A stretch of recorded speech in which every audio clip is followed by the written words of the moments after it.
Hello and welcome to Play Prague. We're standing in the center of beautiful Prague in front of the palace to kind of commemorate all the wonderful things that are happening here. Art, culture, history, community, and that's really what Play Prague is about.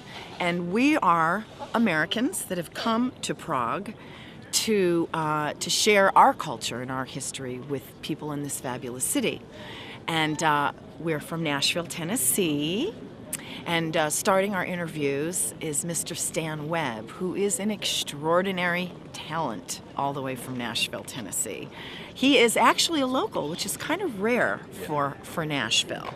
And I'm going to ask him some questions, and we'll ask a few of our other guests some questions, and you'll learn all about songwriting in Nashville, Tennessee, and music in the United States. So here we go.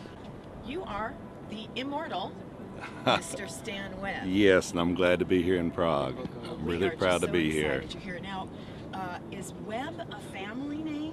Yes, yep. Okay, and where does the Webb family come from? Well, actually, we come out of Kentucky. Jesse Webb, my great-granddaddy, he had 19 kids, and they come out of Kentucky and went to Texas, Tennessee, and Alabama. So, but my dad, we settled outside of Nashville, in Murfreesboro, Tennessee. So that's where I was born, right outside of Nashville. Murfreesboro, Tennessee, and I'm sure back then it wasn't the wonderful music college that it is now. No. It was Nashville was burned cold at the time, so it really was. They talk about pollution, but they ought to have been there, and when it was everybody burned cold, because it's really a great city, and it's become a place for a lot of different writers besides just country. That's exactly. And I'm a Nashville songwriter, consider myself a country writer, and I write gospel and different things. But Nashville's really grown over the years. And Nashville has really grown over the years. So when you grew up in Nashville, in Murfreesboro, south of Nashville, how was it that you came to be a country writer? What was it that first inspired you, so to speak? Well, I had a mother that really went around the house and sang songs like Sentimental Journey, beautiful voice. She was half Cherokee, but she also was raised in church, and that's where a lot of country writers come from. We come from a church background and sing at church and learn harmonies, and so really it has a lot to do with country, and music's music, it's being here, it's a language of its own, and it doesn't matter if you understand the language or not. You still feel the emotions of music, That's exactly right. And okay, so you're in Murfreesboro, Tennessee. Your mom is singing at home. You're singing in church.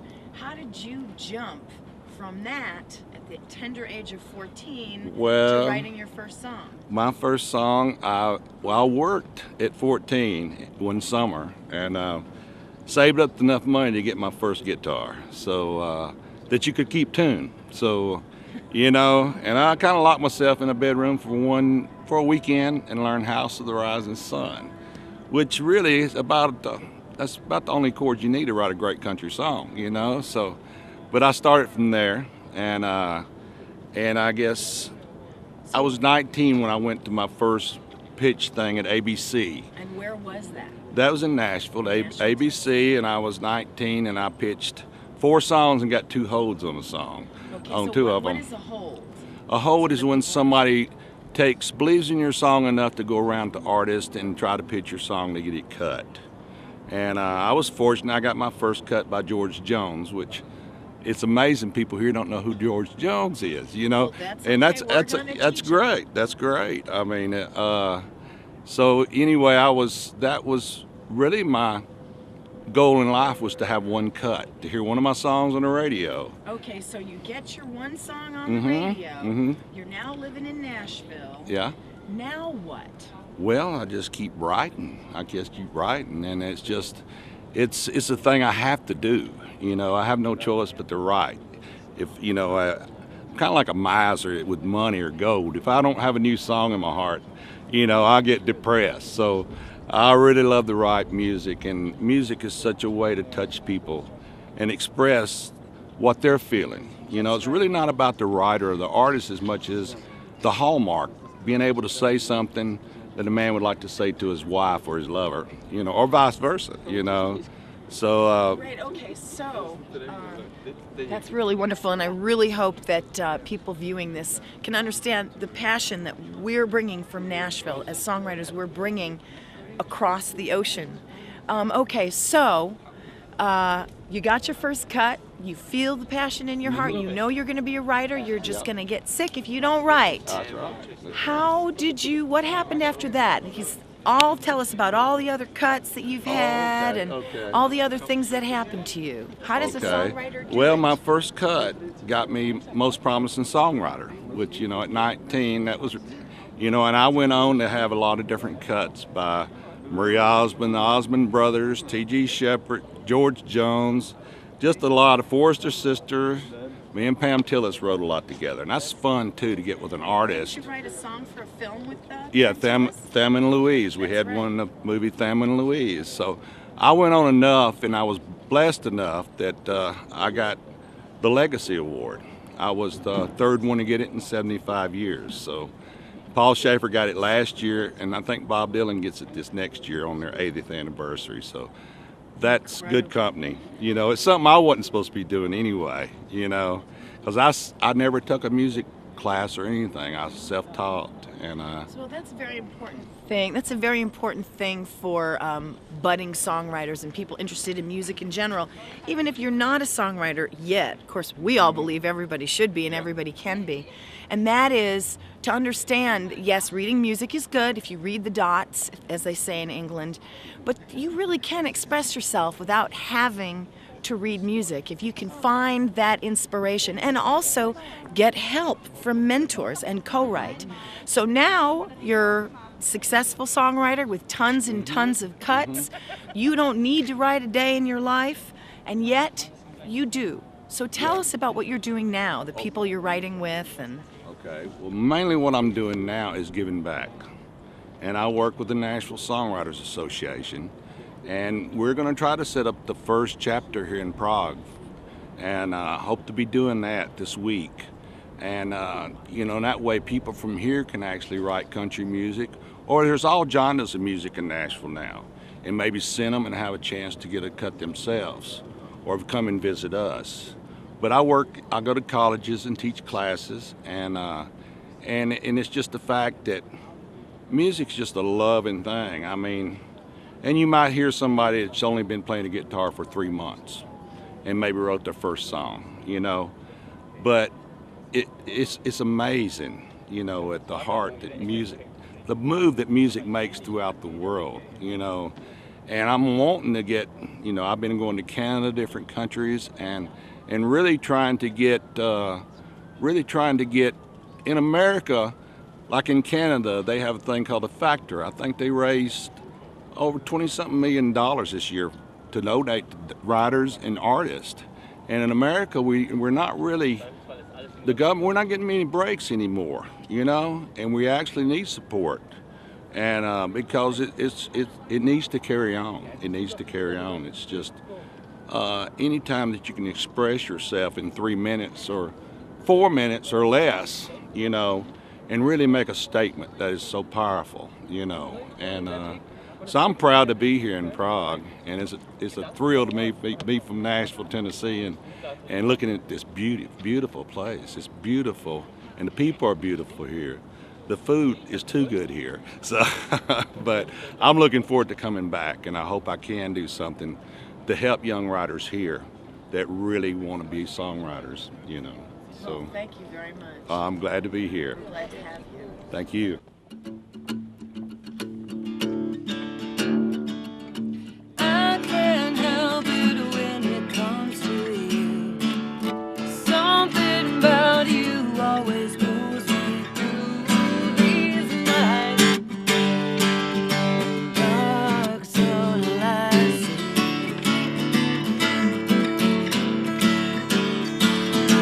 You make me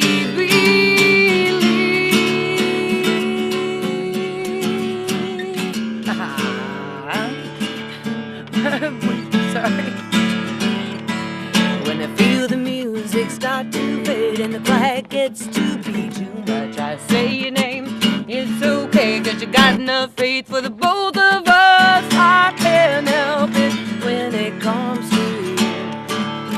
Something about you always pulls me through these nights. Dark sunlight.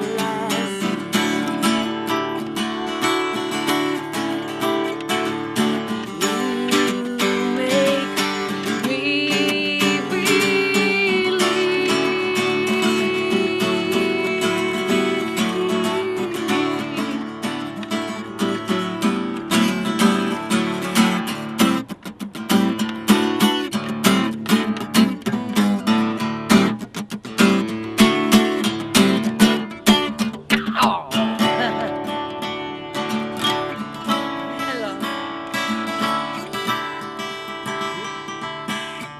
see.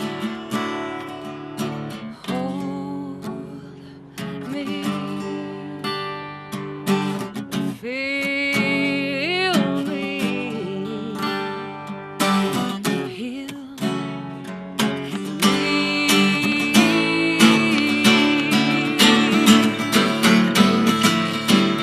Hey.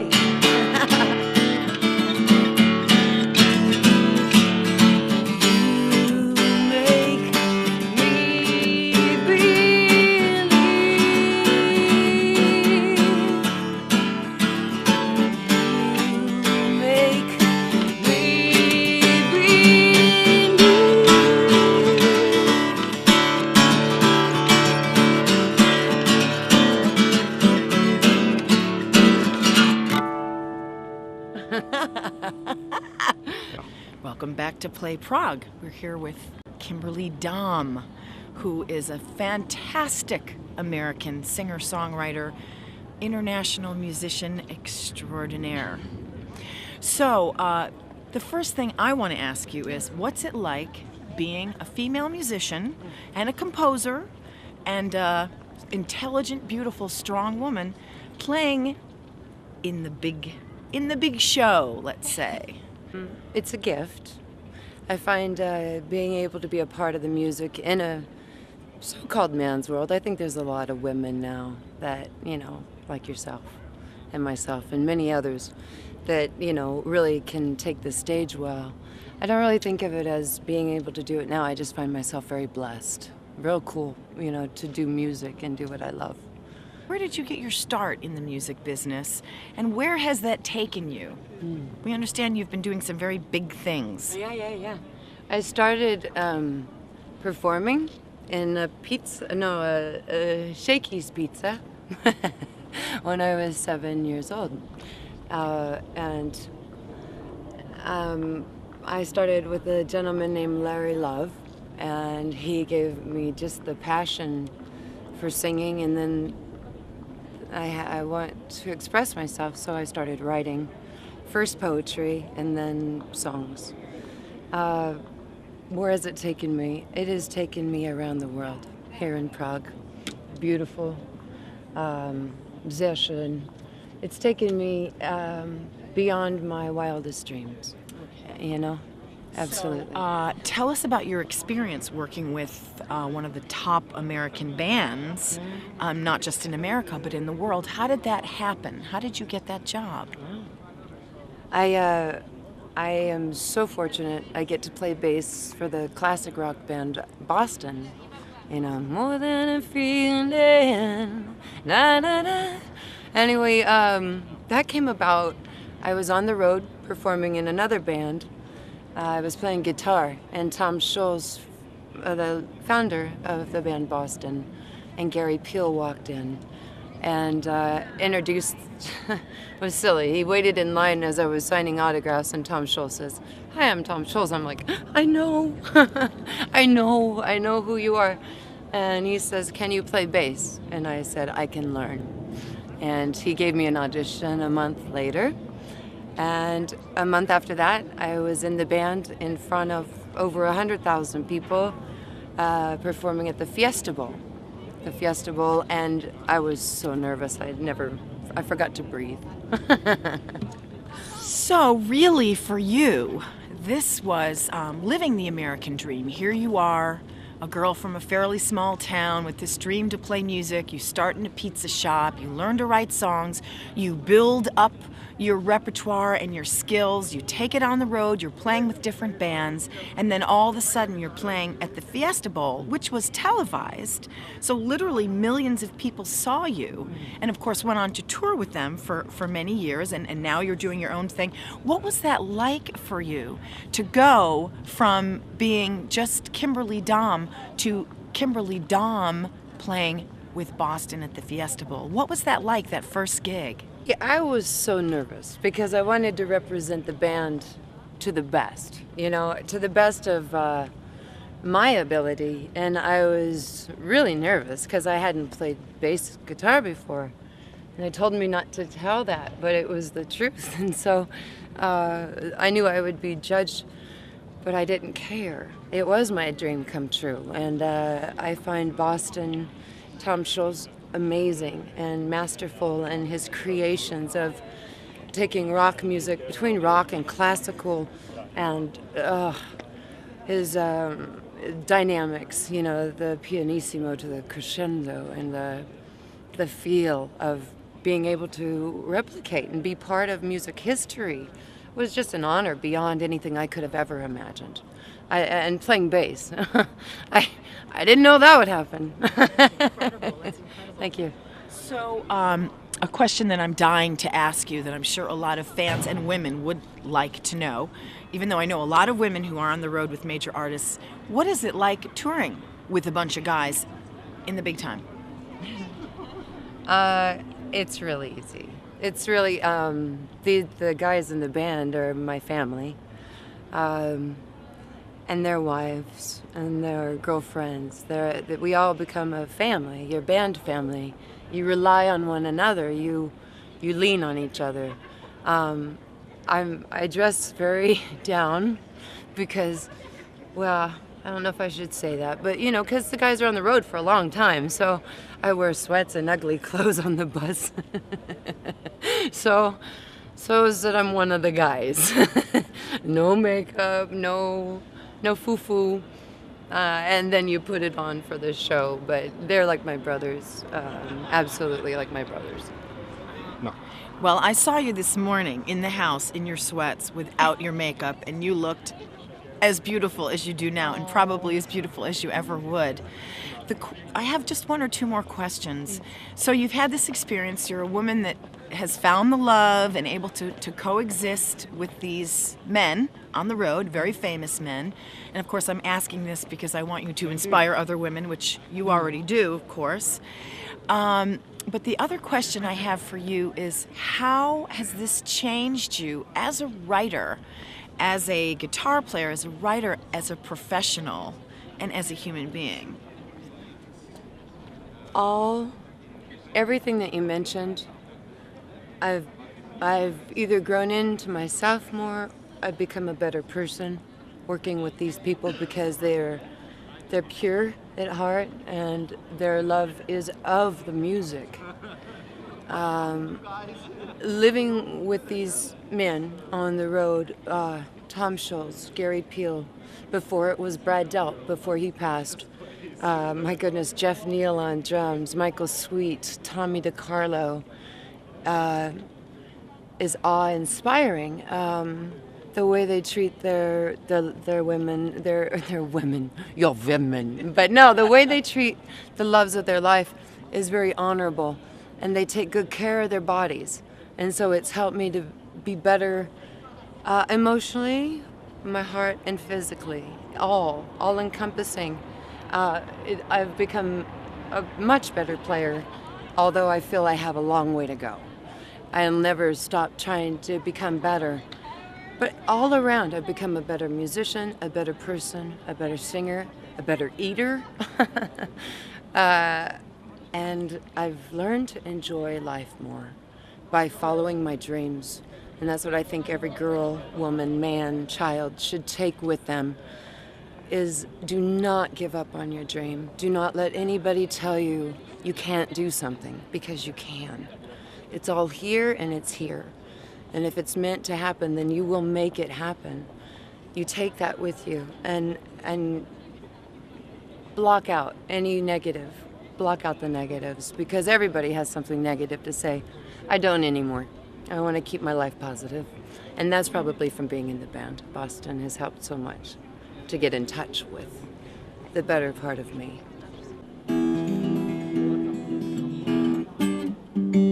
Hang on a second, I gotta think of a song. Okay. Okay, old version, Hansa, of Love Don't Leave Me Now. Okay. It was like this first time, weird. Bluegrass. Let's see.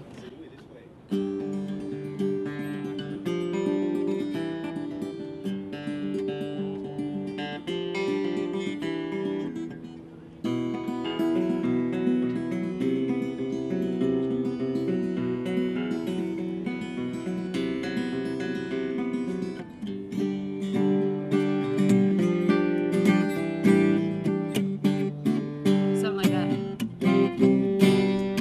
Oh, I hear you calling my name. Say it's not more of the same old song. It's been way too long. Give me a reason. I want to believe in love. Don't leave me now. I finally found some sacred ground. Don't leave me now. Don't leave me now.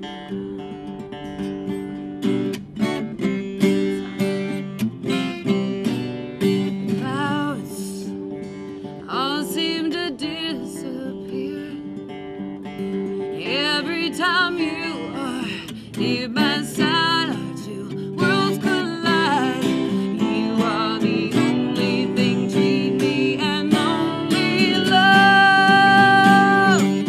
Don't leave me now. I finally found some sacred ground. Don't leave me now. Don't leave me now.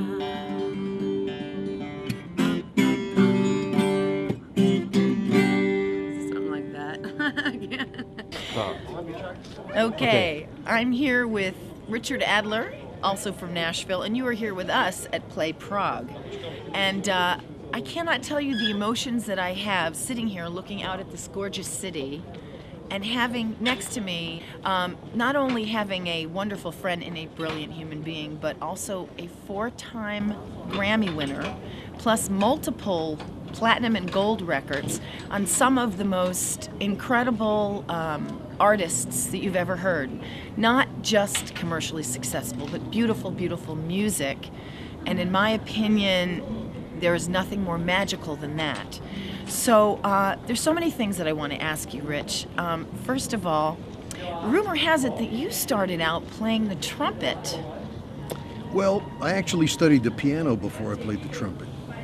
But I found out in a hurry as a young man that you can't carry a piano around with you.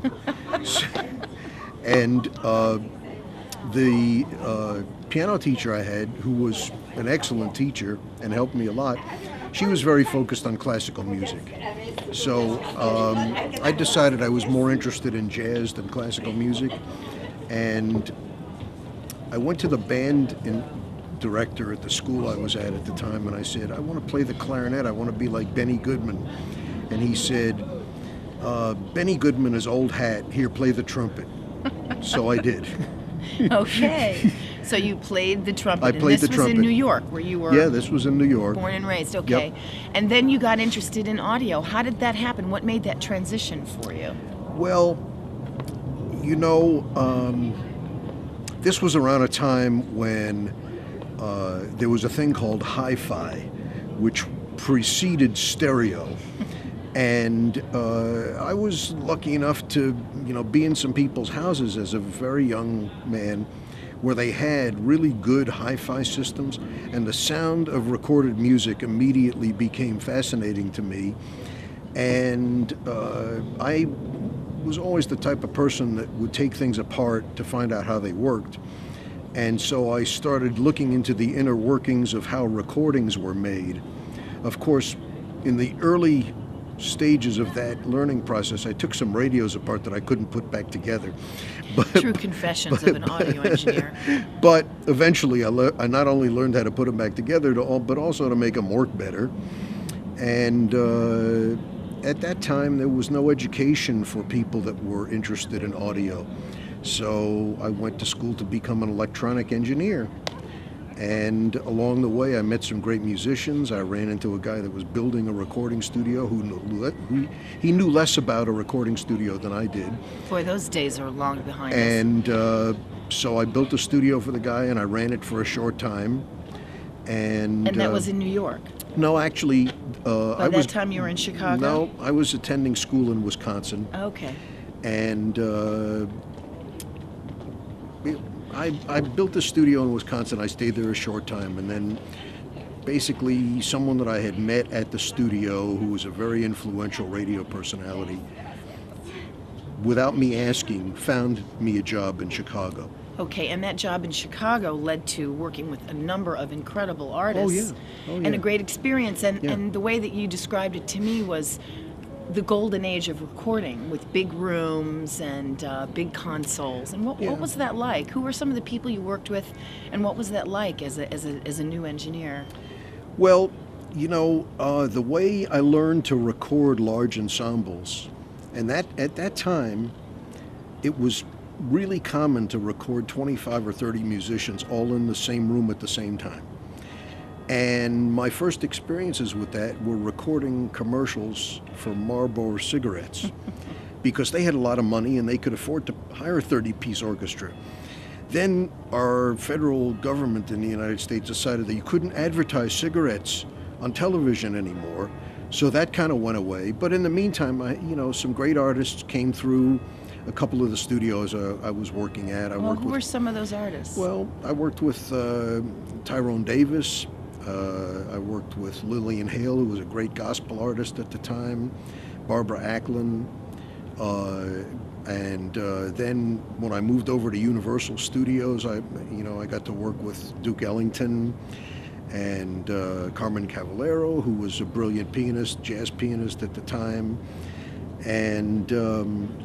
So what was it that, so you're in Chicago, you Yep. have this great job, Yep. aside from the snow and having to climb out of windows to get home on some nights through the snow. Yeah. How did you end up in Nashville? I had two friends that came to Chicago that I had known in Wisconsin, who at that point were fledgling studio musicians, and they came to Nashville to visit. And both of them decided that they wanted to come here. I came to visit, and I realized that Nashville was a nice place to live. It was different than anywhere I'd ever been. And pretty much most, if not all, of the studio activities involved making records for artists, as opposed to some of the things I did in Chicago as part of my job with, a lot of commercials. After the cigarette thing died down, we did commercials for airlines and beer. Did a lot of beer commercials. Well, and Wisconsin after all. Yeah, Wisconsin, exactly. I just didn't want to I didn't want to record commercials. I wanted to record records with artists. Okay, so you want to record records with artists. Yep. You moved to Nashville back in 75. 1975. Mm-hmm. And of course, Nashville was a small town there, a pretty insular setting. Yeah, Although they didn't on even the have map, they didn't even have parking meters in 1975. didn't even have parking meters. But still, there was still a lot going on and a lot of competition. How did you break in? What was the first thing that happened that really kind of turned things around for you after you moved to Nashville? Well, Was it the Boys from Kentucky? Was it Sam Bush and Newgrass Revival? well, I met Sam early on, and I guess my first break, if you want to call it that, although I came and did sessions, I did a lot of publishing demos and stuff like that. And the studio that I was at The guy who was producing, John Hartford at the time, liked to work at that studio, and there was some sessions set up.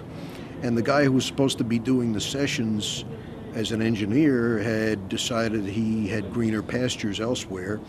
So I kind of slid into his chair and began a professional and personal relationship with John Hartford that lasted many, many years. I did, I think, 5 or 6 albums with him over a long period of time.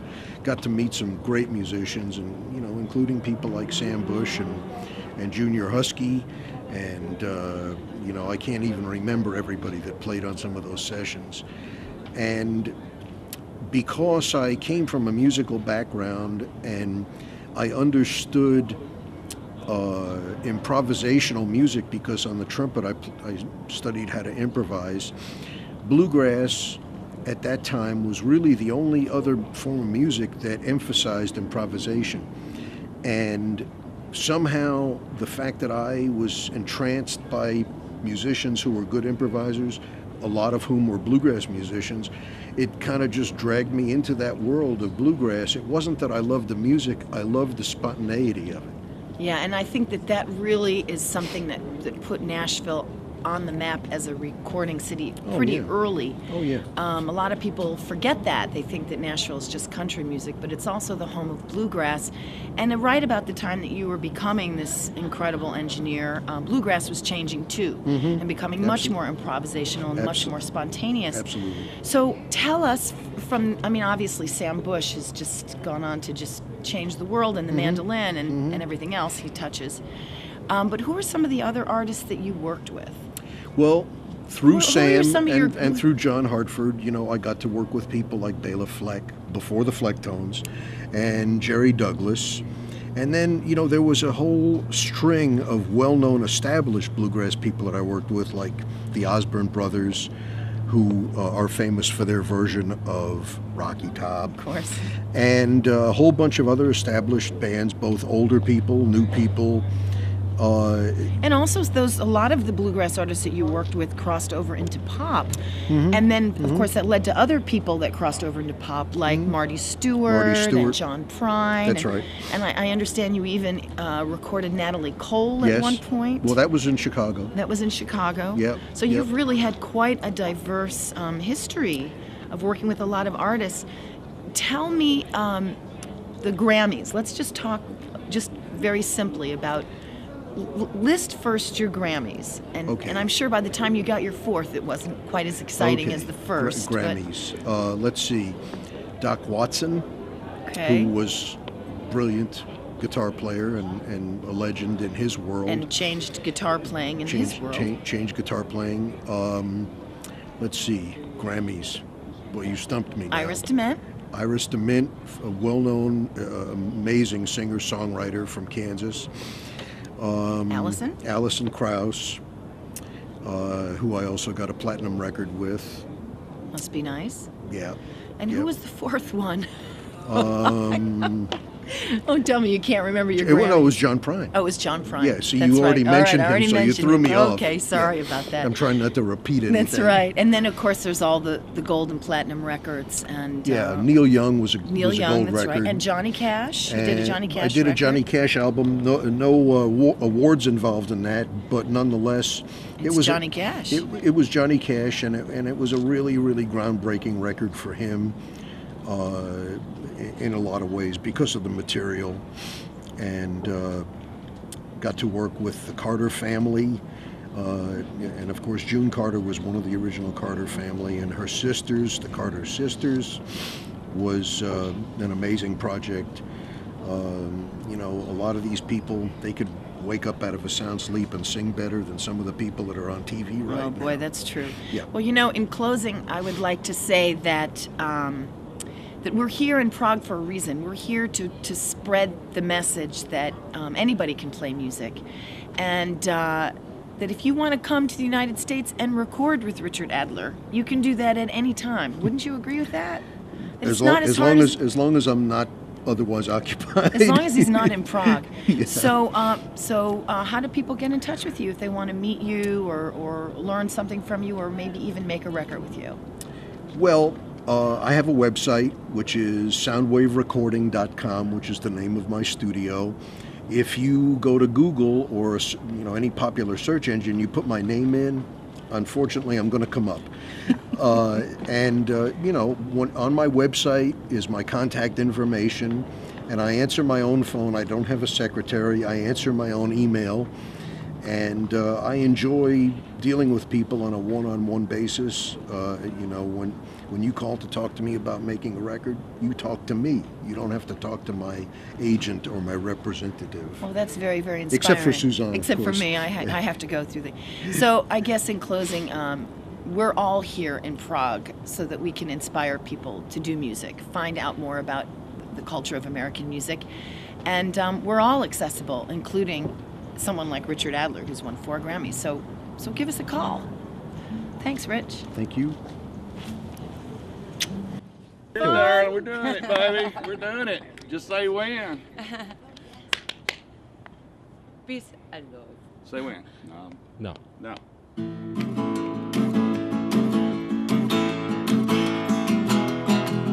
Way back up in the country, back in the hills, down in the hollows where the folks are real. Yeah, living with the crazies and the old wildcats, sawed-off shotguns and coonskin caps. Hey, that's where I'm from, and I'm proud to say, yeah, I'm from the country, and we like it that way. Yeah, 'cause everybody knows everybody, and everybody calls you friend. You don't need an invitation, just kick off your shoes, come on in. 'Cause we know how to work and we know how to play. We're from the country and we like it that way. That's right.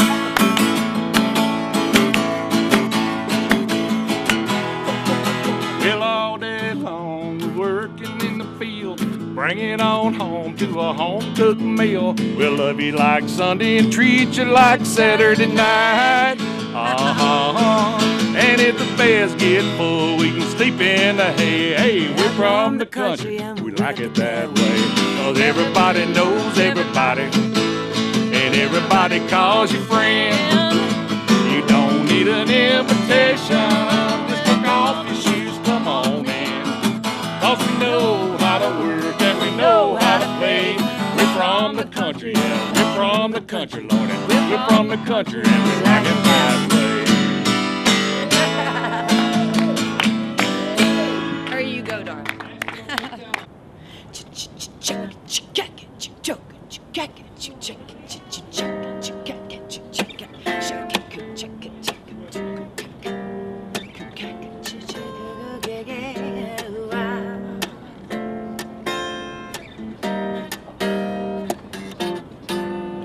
She rushes home on an early train, feeling half insane from hearing his refrain.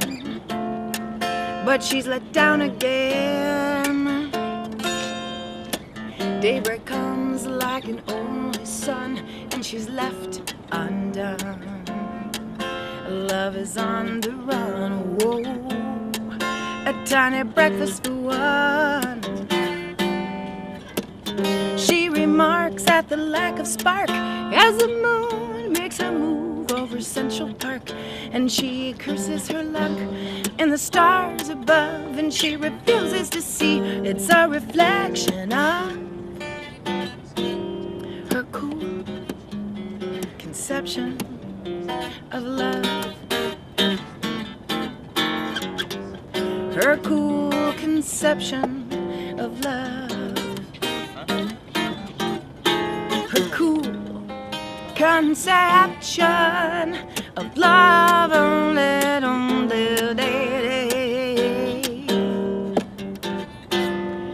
She picks a man who's not exactly free and thinks he's more than she. She doesn't dance with ease, can't see the forest for the trees. She hides her heart but claims it's on her sleeve. Sometimes she really believes another woman deceives. Claims she's a victim of thieves. She remarks at the lack of spark as the moon makes her move over Central Park, and she curses her luck and the stars above, and she refuses to see it's a reflection of her cool conception of love. Her cool conception of love. Her cool conception of love. Yeah. She's too cool to let her feelings out. She's too cool to blame herself with doubt. She's too cool to trust in higher love, and she refuses to see it's a reflection of her cool conception of love. Her cool conception of love. Her cool conception of love. I know that she's, I know that she's,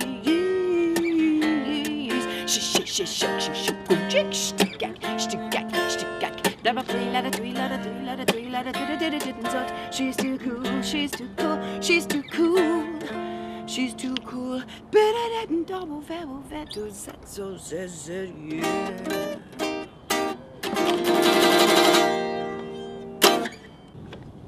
Ba ba bu vai, la bu veru zeru va bu ba bu zet so say. She sits by the window and pretends to forget the man that she wants is the Joe that just left. He says he'll see her when he gets a chance. Another out of town romance. When he hits the highway, does he look back or wash away her memory with a liquid snack? Wingtip shoes and baggy pants. Another out of town romance. There's jazz on the radio, playing a song they both know. Two separate solos, one lover's trance, another out of town romance. He drops her a line and she gets a smile. It will have to do for a little while, moment to moment until their next dance. Another out of town romance. Biddy, biddy do vabo vibuve, zizodu zat zat so vat so sai.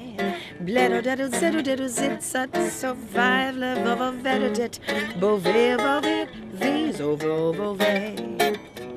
There's jazz on the radio, playing a song they both know. Two separate solos, one lover's trance, another out of town romance. He drops her a line and she gets a smile. It will have to do for a little while, moment to moment until the next dance. Another out of town cyber love for now. Another out of town romance.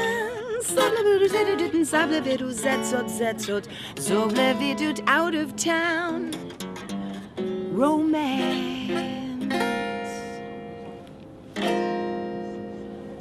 Yeah, my name's Dan Wunsch, and I help organize Play Prague. And one of the artists that we have is Suzanne Firing, and she lives in Nashville, Tennessee, and we're going to ask her a couple questions about her part in this festival and also a little bit of her background. Well, Suzanne, where did you grow up? Well, I grew up in New York, believe it or not. My mother is an educator, teacher. My father is an artist, illustrator type, and also kind of an artist advocate. Both of them have PhDs in education. So literature and music and art were very important in our family. Although my mom could never sing in tune, she was constantly singing anyway. So it was kind of a fun house to grow up in. So did you play the New York club scene? I did. I went to school upstate in Buffalo and moved back to New York City. Is that my bag? I'm calling United States. I'm so sorry to interrupt. Okay. Well, I was born in the Buffalo area, and I went back to college in the Buffalo area. I went to State University of New York at Fredonia, and I majored in audio engineering. And then I went back to New York, where I worked a lot of different jobs, including running several nightclubs and being an audio engineer and working in different studios. And the whole time I became really fascinated with performing and writing my own songs and that sort of thing. And I just stumbled upon the folk scene in Greenwich Village. I did an open mic on a Monday, and the following Saturday night I was playing at the Village Gate with Odetta, Pete Seeger, Tom Chapin, Tom Paxton, Jim Glover, and all these amazing folk artists. So I kind of immediately fell into the folk scene, and with that became an activist and environmentalist, and that led me to work on a lot of great shows and put on a lot of great concerts and work with a lot of amazing people. I understand, too, you were pretty big in the music business. Could you tell us a little bit about how you got in with the major labels and how that all happened and some of the things you did with the labels? Sure. At the time, I was becoming obsessed with writing, and I got lucky, and I became a jingle writer on Madison Avenue, kind of overnight, kind of shocking. And I knew somebody at RCA Records, and this woman called me up and she said, I need somebody to go into RCA today. This was, a while ago, that really knows computers. They've got Macs and PCs, and we need somebody to go in and help them organize their files. So I said, fine, I'd love it. And it paid ridiculously huge amounts of money in those days, like $75 an hour or something crazy, which they don't pay, people anymore. And so I sat at the computer at RCA Records. It was for a guy who eventually came down to work for Word Records. What was his name? Anyway, it was for Joe Galante's office Joe Galante. At RCA Records. He's the head of RCA in Nashville for many yes. years. So. And before that, he was in Manhattan. And what so was his position there? He was president of RCA Records. He was still president. Okay. But I came in as a kind of person to help fix things, so I didn't know who he was. And so I spent 3 days cleaning out all their files. I was like, this is the easiest $75 I ever made, but they didn't know that. So they hired me. They said, oh, you have to stay and work for us. So I took a job in radio promotion. Didn't know anything about radio promotion except for, doing interviews and stuff as a radio, a jock or promoting the club I had run in the Village. But I had no idea how the labels promoted records. And I noticed that the video room was a big mess, where they had all, in those days they didn't have CDs, it was still videos. So and nothing was organized. It was a duplicating system. They had like 15 or 20 machines. Nothing was wired right. So I went in and I rewired the whole place, and I alphabetized all the videos after work a couple days. I really enjoyed doing it because I'm an audio geek, and it just made my life easier. Well, word got around that I had organized a video room, and people in BMG Music Publishing found out, and everyone was coming to my desk to congratulate me, and everyone would come to me to get videos for promotion purposes. So one day, and there was this one cute guy who used to come around every morning and say good morning to everybody, and I thought, it's so unusual for New York. So I would say, hey, good morning, Joe, how's it going, And so we started eating lunch together, and this was shortly after I started working there. And after about a week, 2 weeks of working there and having lunch 2 or 3 times with this guy, I came to find out he was the president of the label. What a great guy to have lunch with. Great guy to steal fries from. Anyway, so I started bringing a few artists to him. I brought him Lisa Loeb and a couple other people. I was too insecure to bring myself. Anyway, he really made me realize what was going on in Nashville. It was, How fantastic. did the Lisa Loeb thing happen? She and I were in a BMI songwriter circle together, and I said, "Man, you gotta." She's like, "How do I get?"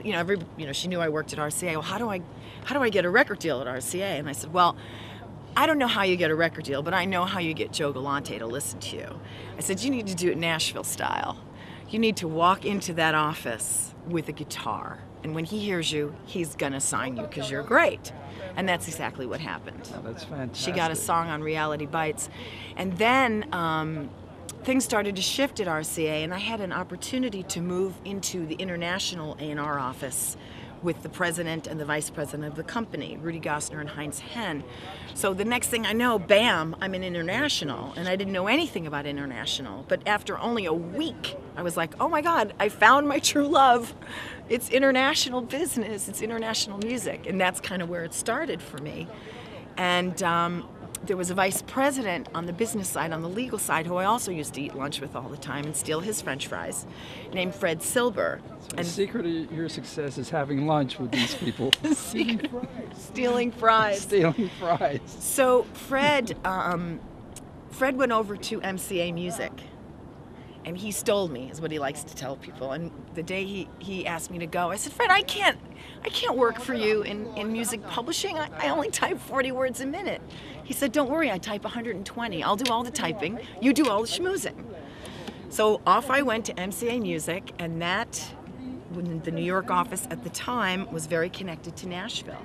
So I'm talking every day on the phone with Jerry Crutchfield, with Matreka Berg, with Gary Burr, with Russell Smith, with all these amazing writers, just doing our business back and forth. So I'm talking to Jerry Crutchfield one day, and he says... Of course, he's Tanya Tucker's producer.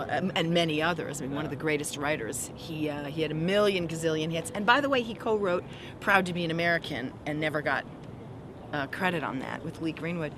But he kept saying, you all got to come down to Nashville and give us a try, give us a visit. Well, I came down to visit, and MCA was moving the music office to LA, so I had 2 choices. I could go to LA or I could go to Nashville. And for me, it's a no-brainer. I went to Nashville. So I was very lucky. I landed in Nashville at MCA. I had a family. I had a place to go. Why did you choose Nashville over LA? Well, sometimes I think. ask myself that, but I felt it was just a better move for me at the time. I was really interested in Were you thinking songwriting. of yourself as an artist at that point, and you thought as an artist you'd have a better chance in Nashville? Well, Or I don't know if I ever really thought of myself as an artist. I was already writing with MCA writers. I liked the idea of being an artist. I thought maybe it would happen, but I was more excited into about... the songwriting? Yeah, and also to work with Jerry Crutchfield and to go to a city where I knew a lot of people, as opposed to LA where I didn't know anybody. So I worked there for a while, and that really gave me an entree into the music business. So you were actually a staff writer at that point? I was not a staff writer. I've never been a staff writer at MCA. I only wrote with MCA writers, which was really pretty terrific, actually. So what did you do at MCA? I was a music administrator. I worked, in my opinion, I did the best job anyone could have. I did contract administration. I did A&R for writers. I did everything there. I mean, there was this one time where Jerry was recording a record. I think it might have been a Tanya Tucker record, and he lost his masters. And being an engineer, I knew what that meant. So I spent 3 hours going through everything in his office, finding the masters and running to the music mill and delivering his masters. I mean, it was anything you could think of. It was going to the studio and setting up the board for the recording. It was doing